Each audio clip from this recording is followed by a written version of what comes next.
Olá, seja muito bem-vindo. Começa agora o programa Dualidade. Hoje nós vamos falar sobre rejeição e abandono. Como construir um relacionamento de valor. E para dar dicas, caminhos a seguir, nos esclarecer muito sobre esse tema, nós estamos recebendo aqui com muito prazer a nossa querida Júlia Blanc, que é psicanalista e consteladora familiar. Seja bem-vinda, querida. Obrigada por aceitar nosso convite, viu? Seja muito bem-vinda, é um prazer ter você no Dualidade. Prazer é mútuo. Olha só, esse tema, rejeição e abandono, super atual, né, Júlia? Muito atual, muito importante, porque as pessoas elas têm uma dor muito grande quando elas são rejeitadas, enfim, quando são largadas e termina aquele relacionamento que nós amávamos, né? Então, quando alguém nos vira as costas, é tão devastador, a dor é tão devastadora que parece que nós vamos morrer junto. Né? Qual é essa diferença entre rejeição, ser rejeitado e ser abandonado? Tem, né? A gente queria que você me enunciasse. Sim, começa num processo, num relacionamento desigual. Porque o relacionamento, quando ele é assertivo, quando as partes entre si, elas se relacionam de forma orgânica, ou seja, quando ninguém está sendo submisso ou superior, está tendo ali uma troca de valores e de informações de forma igual, então a relação ela é harmônica, ela é assertiva. Né? Ou seja, eu, por exemplo, estou dizendo a você os meus pensamentos, os meus sentimentos, e eu sei que eu não vou te magoar, eu não vou te chatear, não vai causar melindres. Então, isso é ser assertivo. Mas, se, por exemplo, a pessoa está falando de forma autoritária, agressiva, ela é quem está comandando, ela é um pouco mais, digamos que, superior, narcisista. E o outro que tem medo de se posicionar, de falar o que está sentindo e imaginando, né? Porque o receio é de ser abandonado, pisar em ovos, tipo, ai meu Deus, se eu falar isso, essa pessoa não vai gostar. Né? Ficar se policiando o tempo todo. Sim, então essa relação, não é normal. Ela não é normal. E a pessoa começa a perceber que tem algo errado. E ela vai sendo excluída, vai sendo rejeitada com olhares, com silêncio. Às vezes a gente fala alguma coisa e tem um silêncio, então, opa, tem algo errado.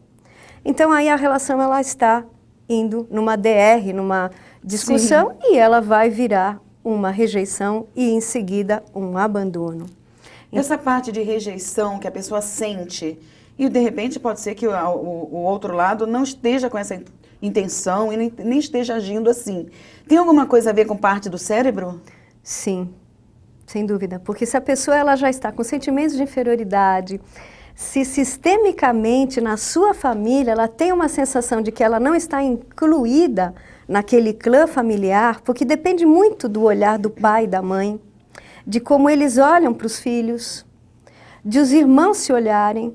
Então, por exemplo, não adianta a pessoa ter muito sucesso lá fora, ela ter um emprego onde ela tem, ou ela é empresária, então os recursos financeiros são enormes, ela tem um carrão, ela tem um relógio, ela tem um celular de último tipo, mas dentro de casa aquele irmão não gosta muito. Ah, você é prepotente. Ah, você se acha o dono da verdade. Né? Então ela sabe que lá dentro ela é excluída, então lá fora, ou ela tem um comportamento de querer ser incluída, ela querer se mostrar, ou de repente ela já se vê meio que tímida, meio submissa.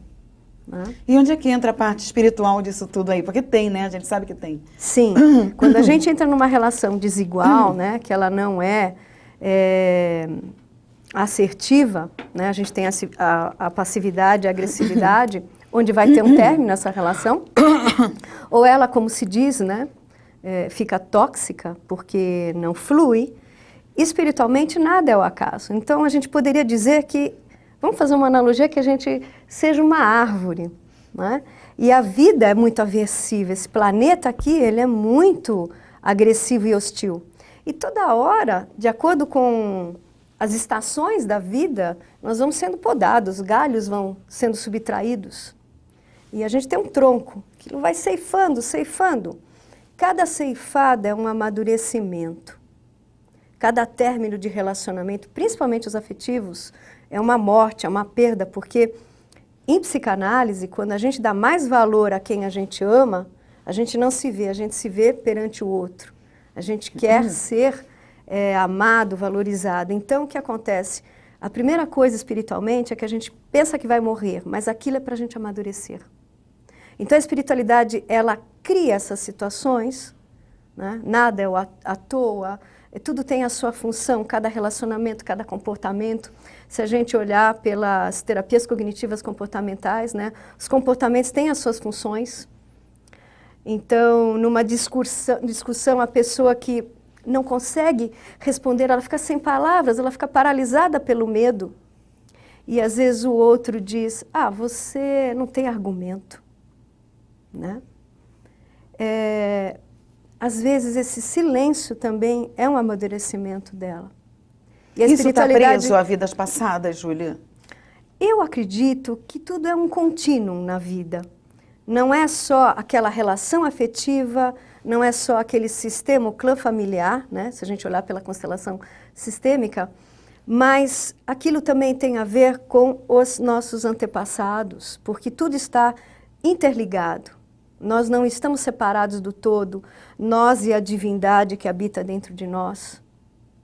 Então, quando uma relação ela está exigindo que nós nos tornemos mais maduros, a sensação é que nós vamos morrer porque o outro deixou de nos amar, mas a raiz dentro da terra está lá, ela vai brotar.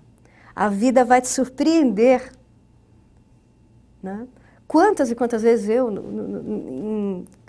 com os meus próprios pacientes, na parte clínica, em palestras, a gente vê pessoas que vão perder o mundo, o chão. Né? O abandono pode influenciar na parte física? Sim. Não só na parte emocional? Sim. Como a gente falou que tem alguma coisa a ver com o cérebro, que às vezes a pessoa está se sentindo abandonada ou rejeitada e nem está sendo isso. Né? Eu acredito que isso seja muito também do seu amadurecimento interior, o seu amadurecimento espiritual. Por isso a gente acha sempre cabível falar de buscar o estudo dentro do Evangelho segundo o Espiritismo, dentro do Livro dos Espíritos, dentro do estudo mesmo de Kardec e outros grandes nomes aí que trazem para a gente. Então, afetar o físico, Júlia, o que ela pode fazer para não chegar a esse ponto de psicossomatizar na matéria? O físico é a última parte. Ele começa na emoção. E a emoção ela é influenciada pelo ambiente, seja o ambiente terceira dimensão, ou seja, do nível espiritual que nós estamos envolvidos. Então, essas influências, a nossa forma emocional, junto com a nossa forma de pensar, com o ambiente, os pensamentos negativos, por exemplo, uma pessoa com sentimentos de inferioridade, sobre estresse, sem dormir, sem comer, com muito cortisol, ela vai ver tudo distorcido. Se ela tem sentimentos de inferioridade, quer dizer, aquilo vai afetar neurotransmissores, então ela vai ter falta de serotonina, ela vai ter falta de oxitocina, ela vai ver tudo já distorcido, tipo, estão me excluindo. Nossa, não gostam de mim. Então ela vai adoecer, ela vai desenvolver mais ansiedade, mais depressão. E o que acontece? Todos os nossos sistema linfático, glândulas, enfim, vai entrar tudo em desequilíbrio.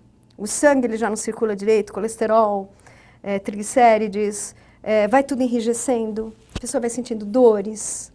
Né? E se a pessoa realmente sofreu essa situação de abandono, está sofrendo essa situação de rejeição, o que ela deve fazer para de início já não ficar se estendendo no chão e dizer, não, olha, eu vou sacudir a poeira e vou mudar a situação. O que ela faz? Veja, eu digo assim, quando o outro está reclamando de algo, a primeira coisa é, pelo amor de Deus, isso é uma projeção. Eu sou o espelho do outro. Pense assim, eu sou o espelho do outro. Se o outro está me rejeitando, o que eu estou rejeitando nele? Né? Se o outro está me achando chata, onde é que ele é chato? Onde eu estou sendo chata? Se o outro está me achando controlador, onde o outro está sendo controlador? Isso não é meu. Outra coisa, se essa relação terminar, que é a morte, né? Quando uma relação termina, é um luto, é uma devastação, vai passar. como tudo vai passar. Né? Ela vai passar, por incrível que pareça, ela vai passar. Já vi pessoas assim, à beira de um suicídio, mas naquele último segundo, tudo muda. Às vezes você acorda, é outro estado, você recebe um telefonema, um convite, porque isso aqui é um grande teatro. É um grande teatro, e nós não estamos no controle dessa sala de aula, desta novela, onde a gente não sabe quem são os atores que entram e saem. Então, o nosso ego, a nossa parte mental, ele leva aquilo tão a sério, quando a gente deveria olhar isso com um certo distanciamento. Opa, esse problema, ele está me rejeitando, mas é ele quem está me rejeitando. Eu não posso consertá-lo. Eu posso consertar o que está em mim. Que comportamentos meus que causam essa rejeição? Um autoconhecimento, né, Júlia? Ah, meu Deus, gratidão por eu estar me relacionando, porque somente com as relações afetivas é que a gente amadurece incrivelmente. Precisa de relacionamento, porque sozinho a gente não chega a lugar nenhum, não é? As relações comerciais, familiares, Tudo. sociais. É o que traz o avanço, não é? Mas elas não vão dar o amadurecimento quanto uma relação afetiva sexual. Por isso aquelas pessoas, eu brinco assim, eu falo os nerds, né? Que só trabalham e ficam em casa. Ah, não, eu estou muito machucado, não quero mais me relacionar. Então, está na zona de conforto. Está em pulsão de morte, né? Como dizia Freud. Porque a gente só cresce quando a gente sai da ilha, da bolha, e vai se machucar. Porque se relacionar com o outro, que é sempre diferente. Né? A própria espiritualidade, o mundo é incrível. O mundo como um todo, de repente, sabe, é feromônio, é um perfuminho, é um cavanhaque, é um saltinho agulha. Ah, estou apaixonado. E de repente aquela pessoa falou alguma coisa. Ah, meu amor, ontem eu te amei, hoje eu não te amo mais. Nós vamos continuar esse papo. Terminando o nosso primeiro bloco, Dualidade.